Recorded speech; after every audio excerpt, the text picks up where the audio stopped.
Welcome to serve सामाजिक allrounder channel. सर्व सामाजिक allrounder channel में आपका बहुत बहुत स्वागत है। चैनल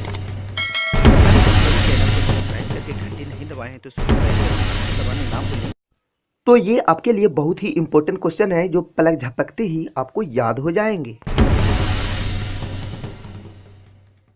चलिए, इस वीडियो का इंतजार था, आज मैंने वो वीडियो बना ही दिया है। बहुत सारा कमेंट आया था, भारतीय किसान, भारतीय कृषक। तो चलिए आज मैं वीडियो बनाता हूं। तो इस चैनल पर इसलिए ज़्यादा कमेंट आ रहे थे कि इस चैनल पर 200 से 250 निबंध उपलब्ध होगा, ठीक है। और कोई भी निबंध की जरूरत होगा, हिंदी हो, इंग्लिश हो, संस्कृत हो, निबंध, आवेदन पत्र किसी भी तरह, तो आप हमें कमेंट कीजिएगा। इतना ही नहीं, क्लास 6, 7, 8, 9, 10, 11, 12, BA, BSc तक का वीडियो, हर मैटर पर, हर वर्ग का वीडियो उपलब्ध होगा। और आपको आज वो चैनल पकड़ा ही गया है, इसलिए वो चैनल को सब्सक्राइब करके घंटी दबा दे, कहीं हाथ से ना निकल जाए।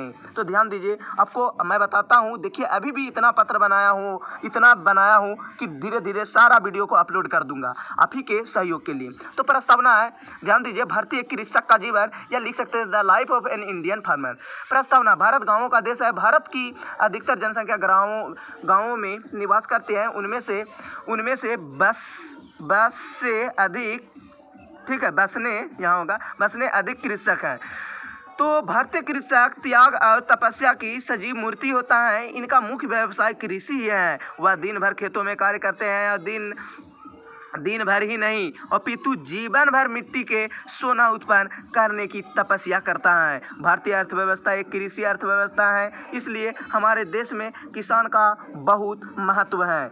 और भी स्टेप है, ठीक है, ध्यान दीजिए। और एक चैनल होगा इंग्लिश मैथ मैजिक डॉक्टर, ये उस पर इंग्लिश और मैथ का और पत्र से रिलेटेड हर तरह के वीडियो उपलब्ध होगा। इसी वीडियो के नीचे में डिस्क्रिप्शन में लिंक दिया गया होगा। अगर वो चैनल को आप सब्सक्राइब कर देते हैं तो आपका हर दुख दूर हो जाएंगे।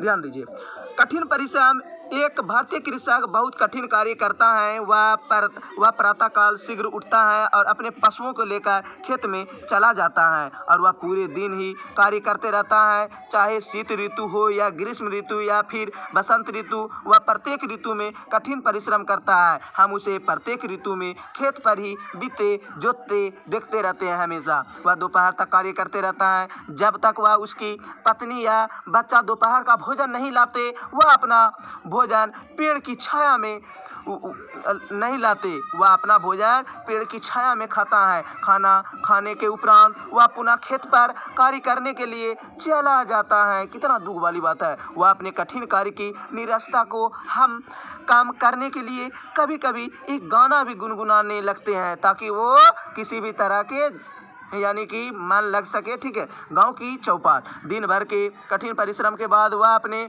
घर वापस जाता है तो बच्चों उसका स्वागत करते हैं। थोड़ी देर वह आराम करता है और फिर हुक्का पीता है। यह दिन भर में उसका सबसे प्रसन्नता का दिन होता है। अब वह अपनी झोपड़ी पर राजा होता है।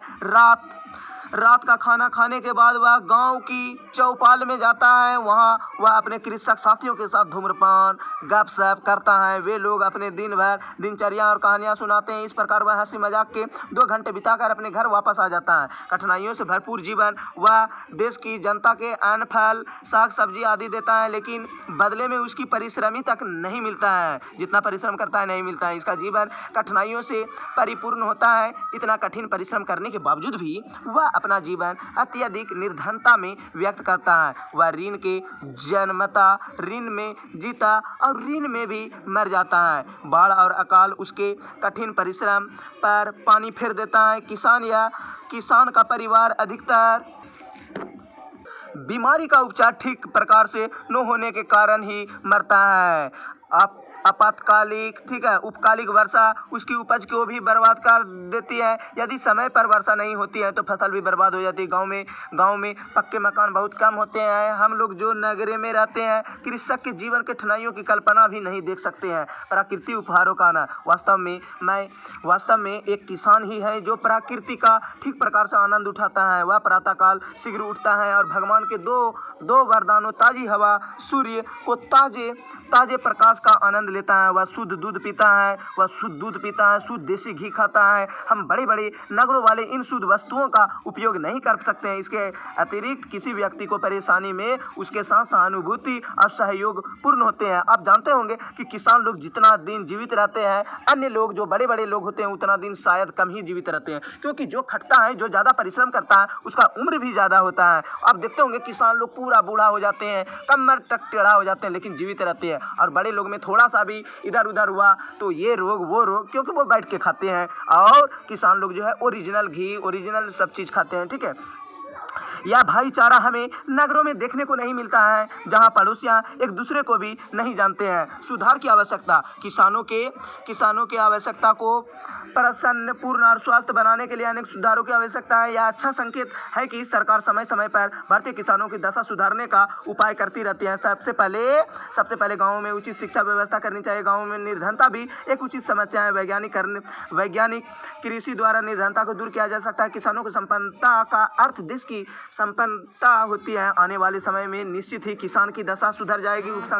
किसान उपसंहार में आप लिख सकते, इतना लिख दीजिएगा तो इतना नंबर मिलेगा कि आप सोच भी नहीं सकिएगा। किसान भारत की आत्मा है। किसान जितना समृद्धशाली लोग होगा, भारत भी उतना ही समृद्धशाली बनेगा। आज किसान पिछले 20 साल में किसान के अधिक समृद्धशाली है। वह भी अन्य देशों के किसानों की तरह संपन्न होता जा रहा है। वह अब खेती में ट्रैक्टर का उपयोग करने लगा है। किसान के महत्व ही समझते हुए प्रधानमंत्री लाल बहादुर शास्त्री ने नारा दिया था, जय जवान जय किसान। अब हम कह सकते हैं कि भारतीय किसान का भविष्य उज्जवल होगा। तो इसी तरह वीडियो समाप्त हुआ। अभी तक मेरे चैनल को सब्सक्राइब करने भूल चुके हैं तो सब्सक्राइब कर ही दे, क्योंकि बहुत सारा आपको और किसी भी चैनल पर जाने की जरूरत नहीं पड़ेगी, क्योंकि इस चैनल पर पूरी तरह प्ले लिस्ट में जाए, पूरी तरह पत्र का भरमार है।